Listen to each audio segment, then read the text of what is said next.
Syederalun rekaman kamera pengintai atau CCTV yang berhasil didapatkan penyidik tim khusus atau tim sus Polri dalam kasus dugaan pembunuhan berencana terhadap Brigadir J mendapat perhatian dari sejumlah pihak. Di antaranya dari ahli digital forensik Abimanyu Wahyu Widayat.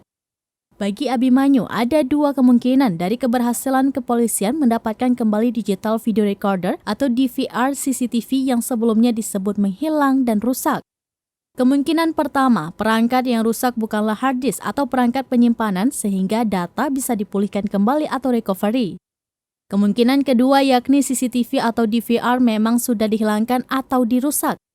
Namun sebelum dilakukan pemusnahan, data sempat dicadangkan ke perangkat lainnya.